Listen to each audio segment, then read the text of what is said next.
हरे कृष्ण। ओम अज्ञानतिमिरन्धस्य ज्ञानाञ्जनशलाकया चक्षुरुन्मिलितं येन तस्मै श्रीगुरुवे नमः। नमो नमो विष्णुपादाय कृष्णप्रेष्ठाय भूतले श्रीमते भक्तिवेदान्त स्वामिनिति नामिने। नमस्ते सरस्वती देवे गौरवाणी प्रचारिणे निर्विशेष शून्यवादी पाश्चात्य देश तारिणे। जय श्री कृष्ण चैतन्य प्रभु नित्यानंद श्री अद्वैत गदाधर शिवासादि गौर वृंद। हरे कृष्णा कृष्णा कृष्णा हरे हरे, हरे राम राम राम हरे हरे। जय श्री प्रभुपाद की जय, अनंत कोटि वैष्णव वृंद की जय। हरे कृष्णा। स्वागत है सभी का।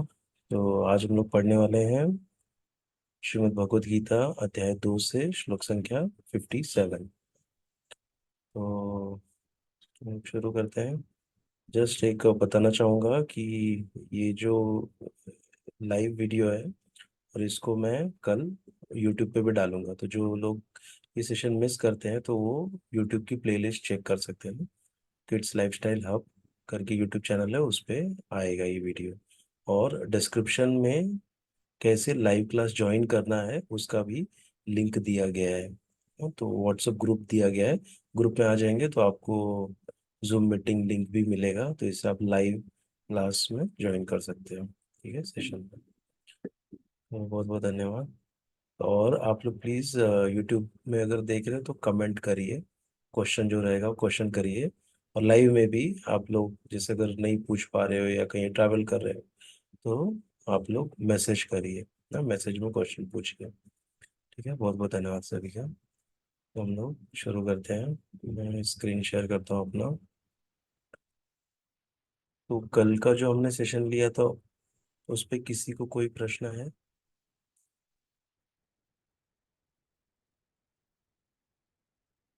और जो भी हम लोग नेक्स्ट श्लोका लेने वाले रहेंगे तो उसको कृपया पढ़ के आया करिए, तो बहुत अच्छा रहेगा। हम्म, तो ज़्यादा आपको समझेगा ना, और क्वेश्चन भी पूछ पाएंगे आप लोग। इसलिए प्रयास करिए कि थोड़ा ज़्यादा से ज़्यादा 2 मिनट लगता है, 2 से 3 मिनट श्लोका को रिसाइट करने का ना, और ये कर लेने का ज़्यादा टाइम नहीं लगता है। हम्म,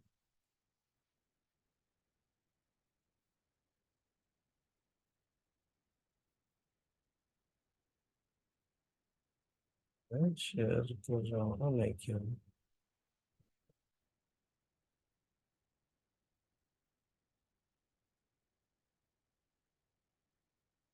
कल हमने ये श्लोक पढ़ा था, तो एक बार खाली रिकैप करते हैं और फिर आगे चलते हैं। तो जो लोग जैसे पूरा वीडियो नहीं देख सकते, एटलीस्ट वो लोग शुरुआत और एंड देख लिया करिए ना, जहाँ पे मैं शुरुआत में उसका पिछले सेशन का समरी देता हूँ और फिर एंड में वापस से समराइज करता हूँ। तो ऐसे भी कर सकते हैं आप लोग।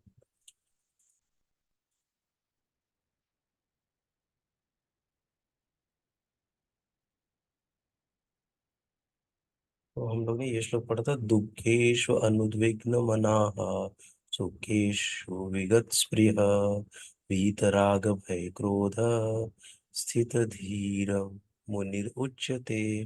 तो ये श्लोक पढ़ा था, इसमें क्या पढ़ा था हमने कि जो त्रय तापों के होने पर भी मन में विचलित नहीं होता अथवा सुख में प्रसन्न नहीं होता, और जो आसक्ति भय तथा क्रोध से मुक्त है वह स्थिर मन वाला मुनि कहलाता है।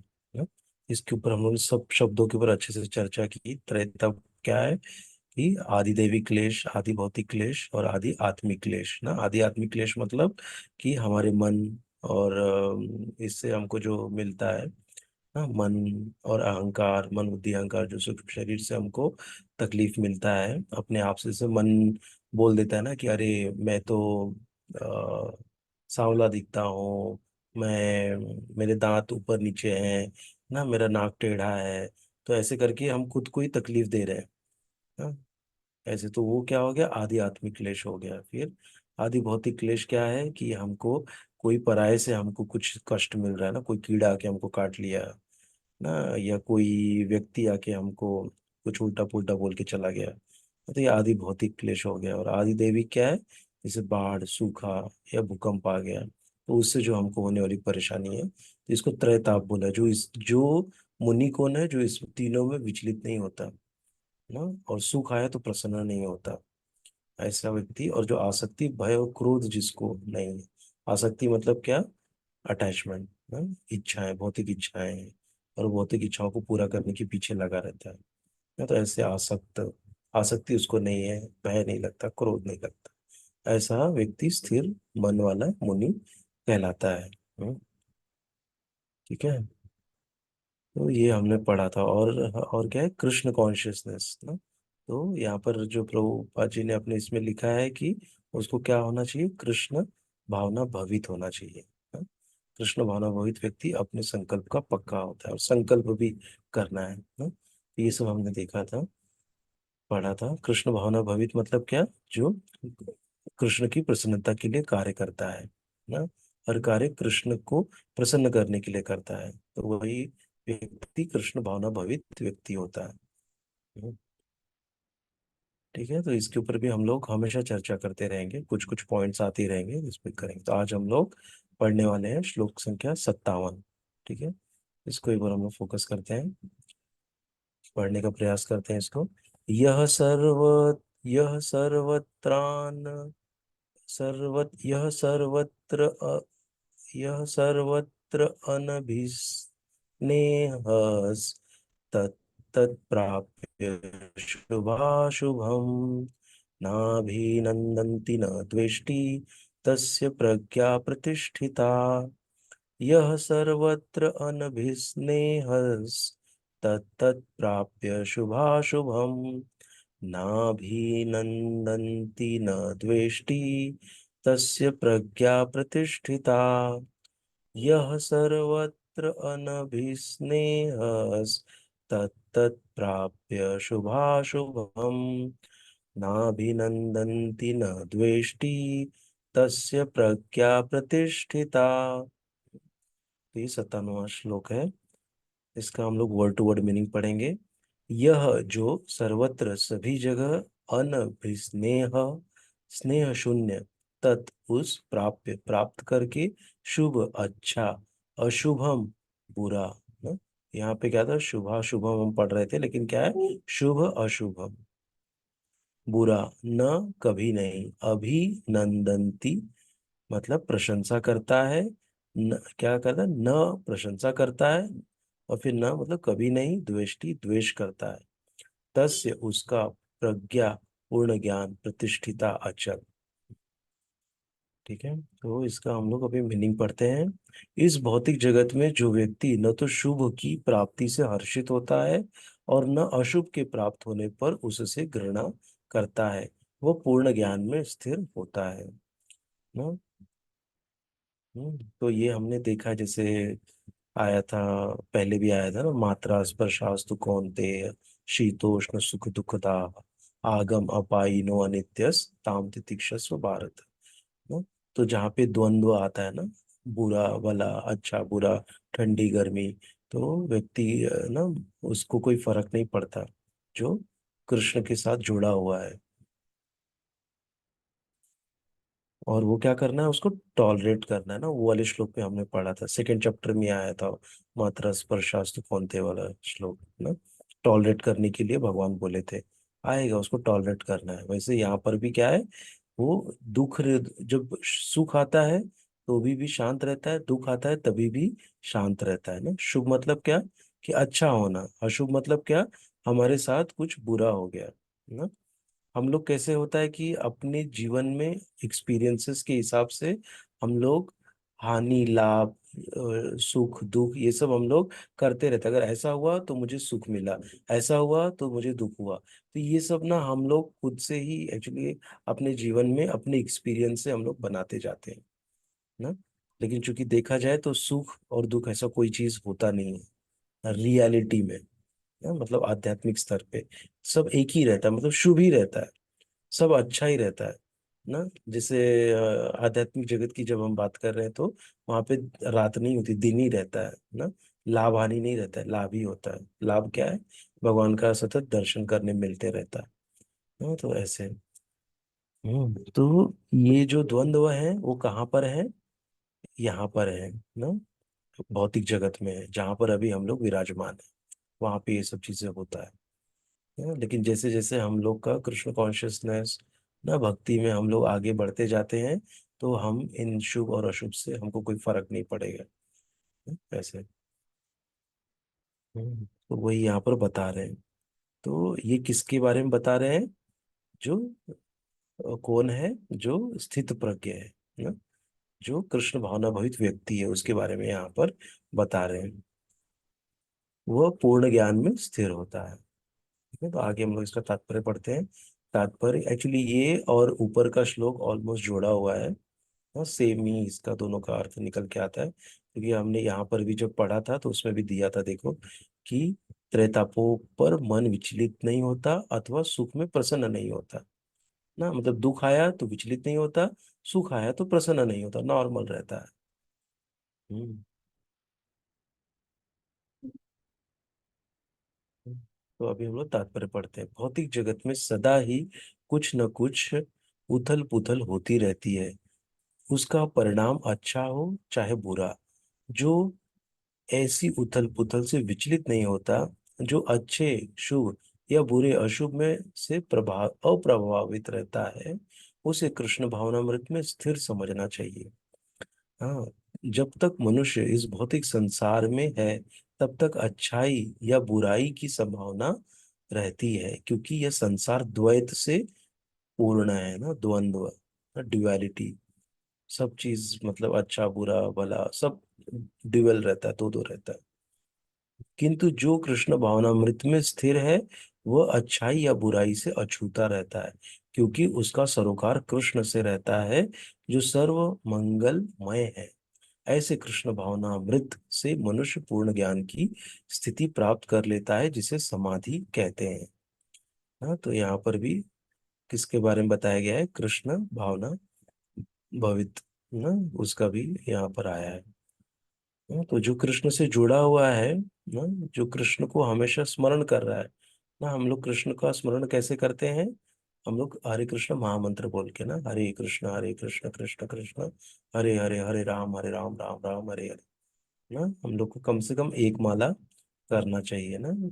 एक माला के बाद फिर चार माला, आठ माला ना। एक माला में 108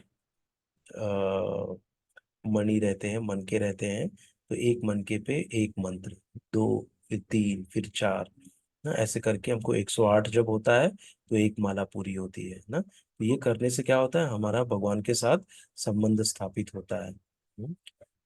ठीक है। ऐसे तो ये एक विधि है ना कृष्ण भावना भवित बनने की। दूसरी विधि क्या है? कि शास्त्रों का पढ़ना ना, और जो शास्त्र में बताए गए हैं उन उसका अपने जीवन में इम्प्लीमेंट करना, उसको जीवन में उसका अनुभव लेना, उसको पहले तो इम्प्लीमेंट करना, फिर उसका अनुभव लेना। ऐसे तो पढ़ना ना, शास्त्रों को पढ़ना ना, और फिर क्या है? भगवान की प्रसन्नता के लिए कार्य करना, मतलब क्या? सेवा करना। और क्या है कि हमको भगवान को प्रसन्न रखने के लिए हमको अपने मूल स्वरूप में रहना है।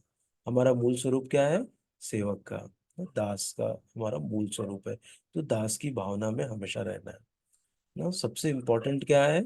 हमारा भाव इम्पोर्टेंट है ना। हम क्या पहन रहे हैं, तिलक लगा रहे हैं नहीं लगा रहे हैं, घंटी पहने हैं, नहीं पहने हैं ना, हम क्या कर रहे हैं, इससे कोई फर्क नहीं पड़ता है। हमारा भाव क्या है ना, वो ज्यादा इम्पोर्टेंट है। भाव हमारा भगवान को प्रसन्न करना है कि नहीं है, वो ज्यादा महत्वपूर्ण है हर एक चीज के पीछे। तो ये था सुख और दुख के बारे में ना? क्योंकि जो कृष्ण भावना भवित व्यक्ति होता है, जब सुख आता है तभी भी वो हरे कृष्ण मंत्र करते रहता है और भगवान का स्मरण करते रहता है ना। तो सुख आया तो वो ऐसे नहीं कि उछल कूदेगा अरे और माला रख देगा, मैं माला नहीं करूंगा अभी, मैं तो सुख ही आ गया, मुझे खुशी मिल गई, अब मैं कोई माला वाला नहीं करूंगा ना, वो साइड में रख देगा। ऐसा नहीं करेगा। उसको पता है कि ये सुख जो आया है ये क्षणिक है, कुछ दिन के बाद ये सुख चला जाएगा ना, तो फिर वो माला करते रहता है। और फिर ऐसे ही जब दुख आता है तो उसको पता है दुख भी क्षणिक है, ये भी थोड़े दिन के बाद चला जाएगा, तो उसको दुख से भी कोई वो विचलित नहीं होता है। ऐसे तो वो क्या करते रहता है, हरे कृष्ण कृष्ण कृष्ण हरे हरे, हरे राम राम राम हरे हरे ना, इस मंत्र का उच्चारण करते रहता है। तो उसको कोई फर्क नहीं पड़ता कब सुख आया और कब दुख आया। ठीक है, तो अभी हम लोग चलते हैं श्लोक संख्या 58 में, 58।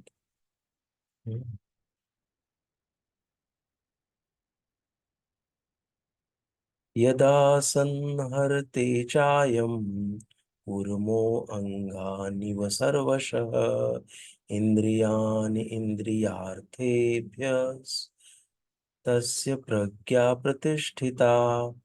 यदा संहरते चायं कूर्मो अङ्गानिव सर्वशः इन्द्रियाणि इन्द्रियार्थेभ्य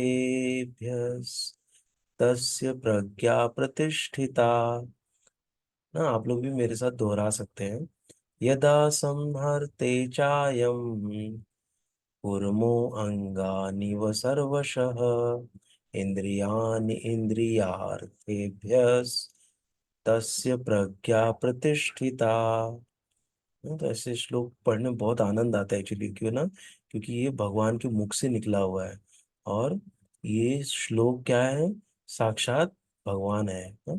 हमने एक स्टोरी सुनी है, एक बार बोलता हूँ स्टोरी फिर से, कि एक बार एक अर्जुनाचार्य नामक एक साधु थे ना, और वो कहाँ रहते थे, वो वन में रहते थे अपनी पत्नी के साथ आश्रम में। और वन में मतलब थोड़ा ये भी था, मतलब अगल बगल में गांव भी थे, तो गांव से थोड़ा हट के रहते थे वो। तो उनका काम क्या था, वो भगवत गीता पढ़ते रहते थे ना, और फिर खाली जाके 5 घर से भिक्षा लाते थे, और उनकी जो पत्नी थी उससे वो उनके लिए ना भगवान के लिए भोग बनाती थी, और वो प्रसाद उनको देती थी, वो खाते थे वो लोग। हाँ, ये नित्य प्रतिदिन उनका यही नियम था। एक दिन क्या हो जाता है कि वो भगवत गीता पढ़ते रहते हैं, और भगवत गीता पढ़ते पढ़ते क्या होता है कि वो भूल जाते हैं कि उनको जाके भिक्षा मांगनी है। तो उनकी पत्नी आती है, बोलते अरे आप अभी तक गए नहीं, आप यहीं पे बैठे हो। तो बोलते नहीं, मैं भूल गया, मैं अभी जाता हूँ। बोले अभी तो सारे गृहस्थ लोगों ने खा लिया होगा, अभी कैसे मिलेगा हमको। बोले नहीं, मैं जाता हूँ, मैं प्रयास करता हूँ। वो जाते हैं, और जाते हैं और भिक्षा मांगते, दरवाजा को ठक ठक कर बजाते हैं, नॉक करते हैं। दरवाजा खुलता है तो वो लोग बोलते हैं अरे नहीं, आज नहीं मिलेगा, हमने तो खा लिया। और फिर क्योंकि गृहस्थ लोग का एक नियम होता है, जो गृहस्थ खा लेते हैं तो उसके बाद वो दान नहीं दे सकते, वो झूठा हो गया ना, किसी ब्राह्मण को जूठा नहीं दे सकते। तो सब लोगों ने यही बोल के दरवाजा बंद कर लिया। वो फिर से वो आते हैं अपने घर, और फिर अपनी जो पत्नी थी उनको बताते हैं कि ऐसा ऐसा हुआ, नहीं मिला। तो पत्नी वो चिंतित हो गई। पत्नी सोची कि अरे आज तो हमारे ये पतिदेव भूखे रह जाएंगे, और मुझे बिल्कुल अच्छा नहीं लगेगा वो भूखे रहेंगे तो वो उनको आके फिर से रिक्वेस्ट करती कि प्लीज आप जाइए, और बाकी के घरों में आप भिक्षा मांगिए, आप अपना नियम तोड़िए। हाँ, तो फिर वो बोलते हैं कि ठीक है, जाता हूँ मैं ना। और फिर वो उसके पहले वो क्या करते हैं कि आते हैं, बैठते हैं, और उनको, क्योंकि उनको वो मिला नहीं है, भिक्षा मिली नहीं, तो घर पे आते। तो एक श्लोक था ना, उस श्लोक को वो क्या किए, काट दिए ना। तो उस श्लोक में भगवान क्या बोले हैं कि ये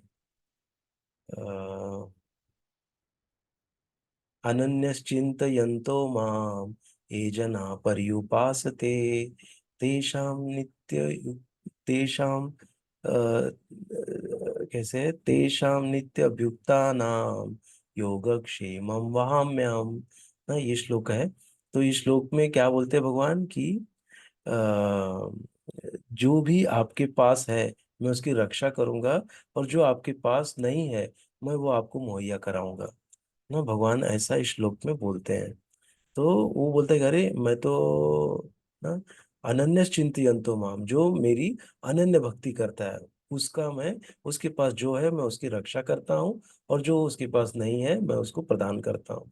तो बोले कि अरे मैं तो भगवान की भक्ति कर रहा था, भगवान के श्लोक पढ़ रहा था, तो कैसे भगवान ने मुझे कुछ मेरा दिया नहीं, आज भिक्षा नहीं मिली मुझे। तो वो क्या करते, वो श्लोक को काट देते, और जब श्लोक को काट देते तब तक वो आती है, उनकी पत्नी बोलती नहीं आप जाके नियम तोड़ो और दूसरे घर से लेके आओ।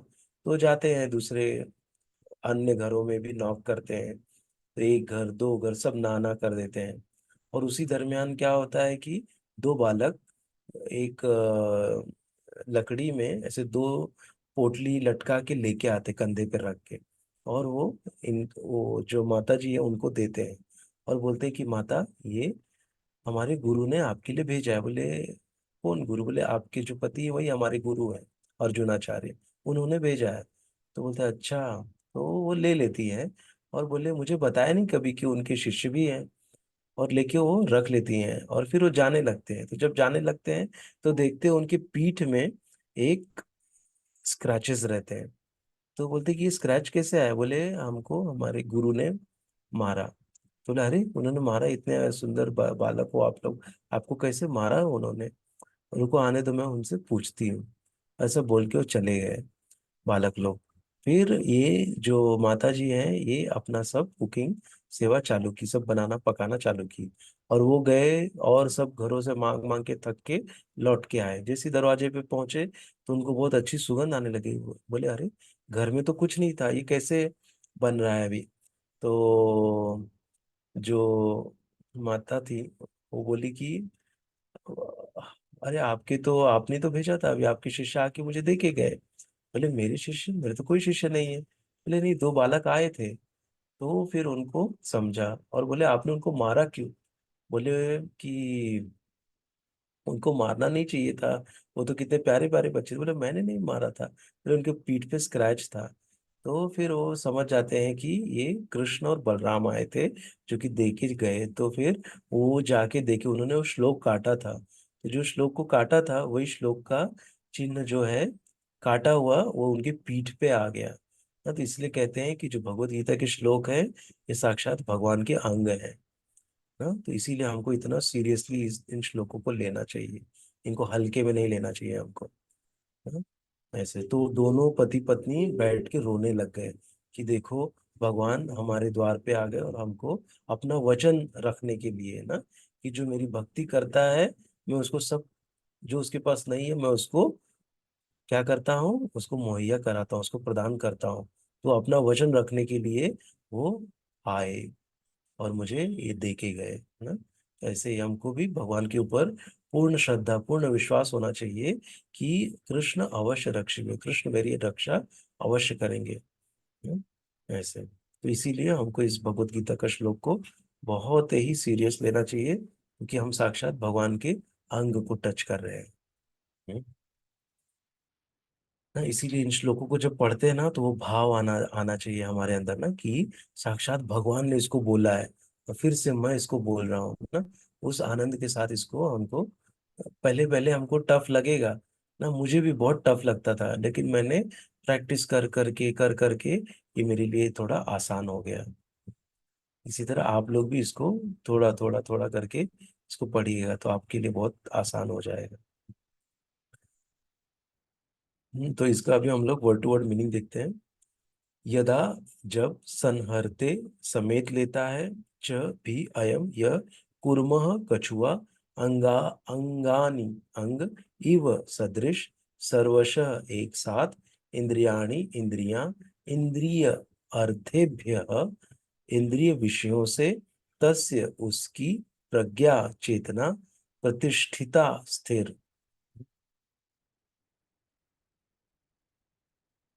जिस प्रकार कछुआ अपने अंगों को संकुचित करके खोल के भीतर कर लेता है, उसी तरह जो मनुष्य अपनी इंद्रियों को इंद्रिय विषयों से खींच लेता है वह पूर्ण चेतना में दृढ़ता पूर्वक स्थिर होता है ना। यहाँ पर एग्जाम्पल दिया गया है किसका? कछुए का, टर्टल ना। कछुए को आप सबने देखा होगा ना, कि वो कैसे रहता है, मराठी में कासव बोलते हैं ना। कछुआ ऐसा उसके पैर हाथ ऐसे दोनों बाहर निकलते हैं, मुंह बाहर निकलता है ना जब वो चलता है, ऐसे ऐसे मुंह बाहर निकाल के।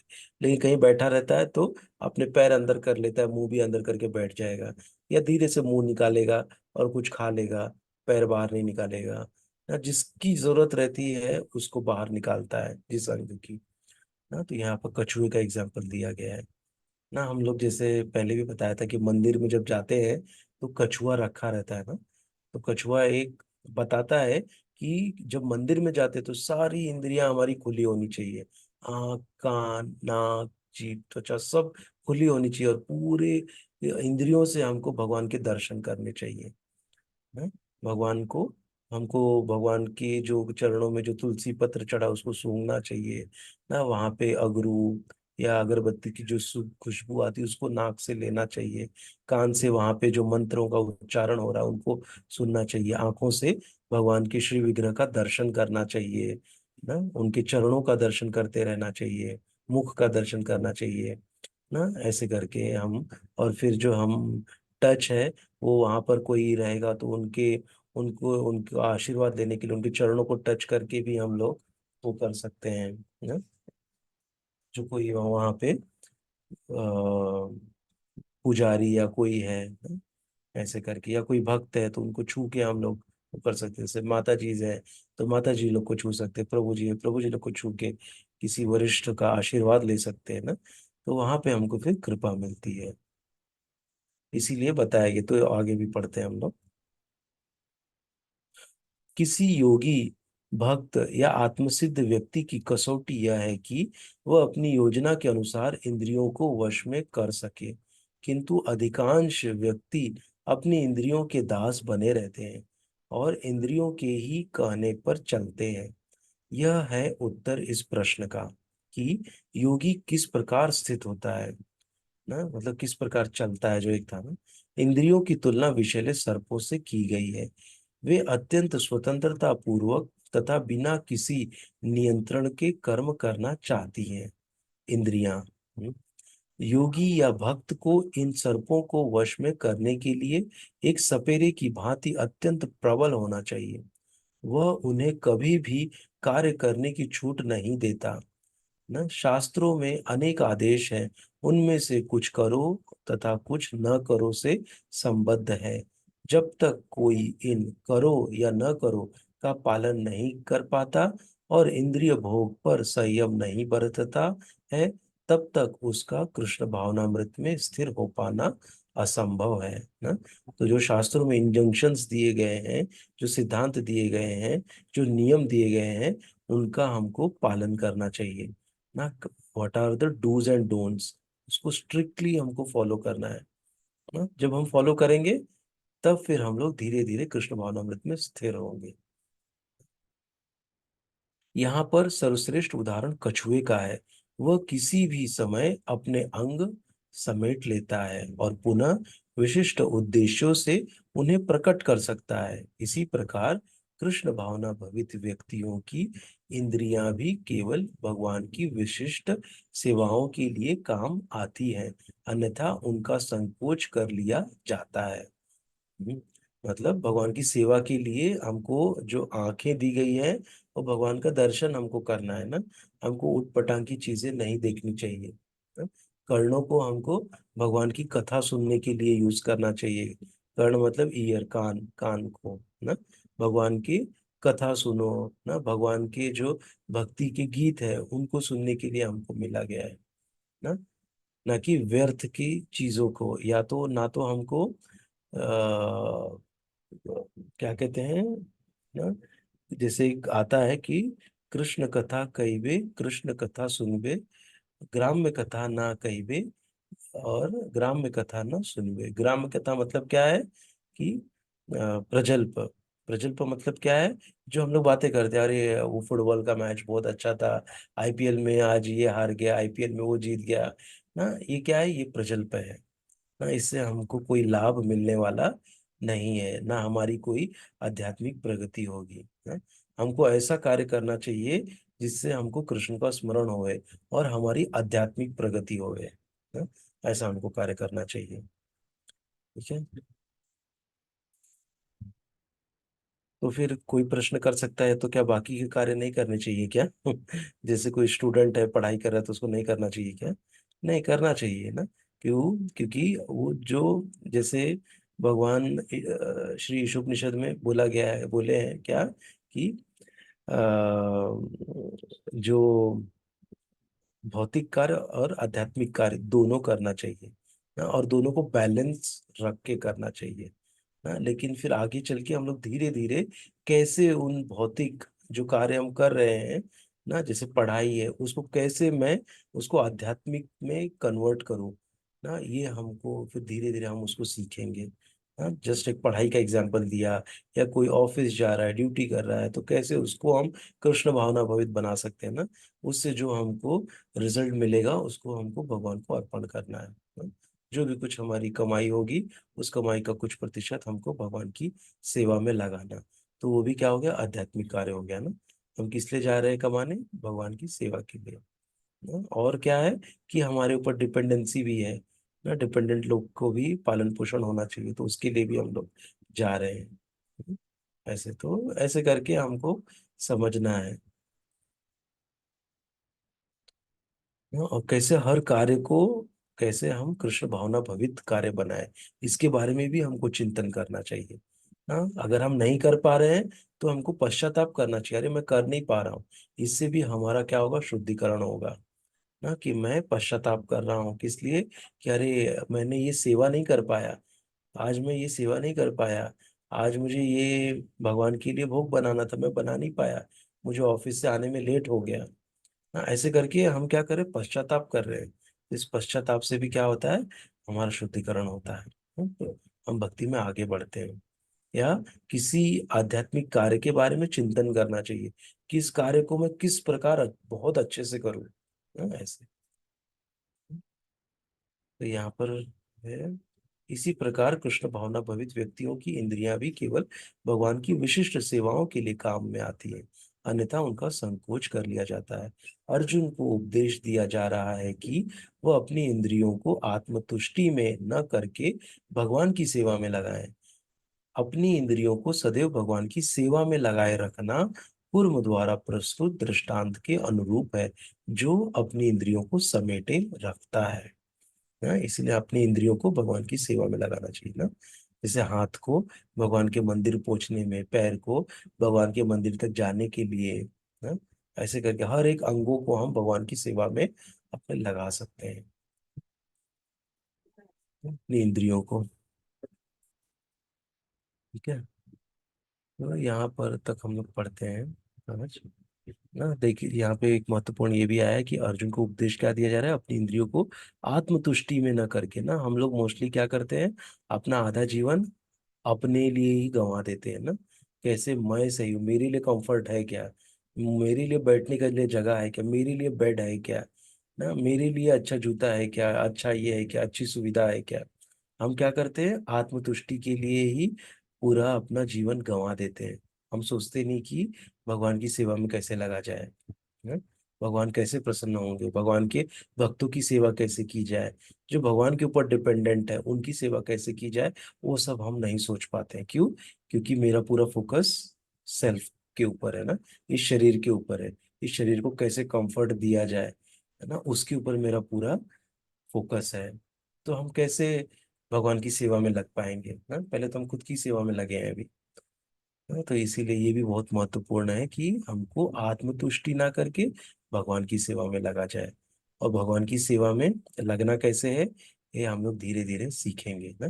भक्तों के संग में रह के ये चीजें हम लोग सीख पाते हैं, सीखते हैं। और भगवत गीता पढ़ के, श्रीमद् भागवतम पढ़ के हमको पता चलता है ना। श्रीमद् भागवतम में भक्तों की स्टोरी दी गई है, तो वो कैसे उन्होंने किया, कैसे अपना जीवन का यापन किया, और फिर कैसे जीवन के अंत में उन्होंने सब कुछ त्याग के पूर्णतया भगवान की शरण ग्रहण की है ना। ऐसे तो हमको भी ये चीज पता होना चाहिए ना। तो हमको आज नहीं तो कल, फिर हमको जब कुछ चीजें छोड़नी होगी, तो हमको ज्यादा तकलीफ नहीं होगी, दर्द नहीं होगा।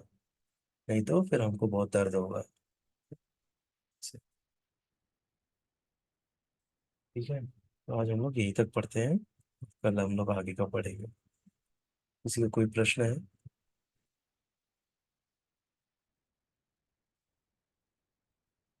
सॉरी, मैं आप लोग को अनम्यूट करता हूँ एक बार।